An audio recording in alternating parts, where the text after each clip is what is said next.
fMRI data can be described using data matrices, where rows are samples and columns are features. A data matrix has a corresponding feature space, where each axis is a feature and each sample is a point. The points collectively form a configuration. The shape of the configuration is the information encoded in the brain, and it can be summarized as a representational dissimilarity matrix, or RDM. If we take a look at the data from another subject, usually the RDMs are similar, but the data matrices and the feature spaces are quite different. In other words, what information is encoded in the brain is similar across people, but where that information is encoded is highly idiosyncratic. Hyperalignment can create a common feature space, which is a functional brain template. Each subject's data can be hyperaligned to the template with a high-dimensional rotation, which resolves topographic idiosyncrasies without changing information content. Instead of rotating the subject to the template, we can rotate the template to the subject, which provides a way to model the subject's responses. In this work, we allow the template to be warped linearly, which makes it possible to fully model a subject's data. In other words, we model both what is represented in the subject's brain and where it is encoded simultaneously. We used the study force dataset for our analysis. We decomposed each subject's responses to the movie into two components, a matrix S, which models the stimuli information and is the same for all subjects, and a matrix T, which models the subject's own brain function and is idiosyncratic. We assessed the reliability of modeled brain function.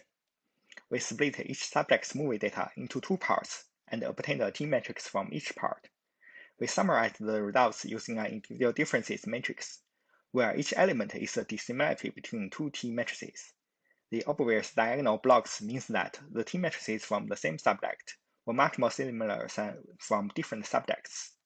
In other words, our model of brain function is highly reliable. We then assessed whether the model generalizes to new stimuli, such as faces. For simplicity, we used the right ventral view to represent the entire cortical map. We used the leave one subject out cross-validation. Using 14 training subjects' maps and T matrices, we estimated an S vector, which is the stimulus information for face selectivity. We multiplied it to the left-out subject's T matrix and obtained a model-based map, which can be compared with the subject's localizer-based map. We repeated the process for each subject and computed the correlation between localizer-based maps and model-based maps. On average, the correlation was 0.613. How good is this? Taking one subject for an example, the localizer-based map is actually the average of 4 maps, one from each run. We can use Cronbach's alpha to estimate the reliability. In this case, it was 0.494.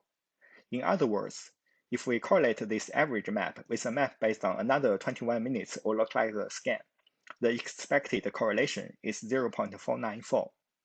Based on the Spearman-Brown prediction formula, the quality of the model-based map is roughly equivalent to 30 minutes of localizer scan for this subject, and 29 minutes on average across all subjects. Our model works well with about half an hour of movie data, but the more data, the better. Similarly, our model can be used to predict retinotopic maps, that is, the eccentricity maps and the polar angle maps. The model predicted maps resemble each subject's own retinotopic maps and accurately preserve subject-specific features. To sum up, we provide a way to precisely model cortical functional topographies of individual brains. The modeled brain function is highly reliable based on independent stimuli. The model can be used to predict response patterns to new stimuli, including category selectivity maps and retinotopic maps.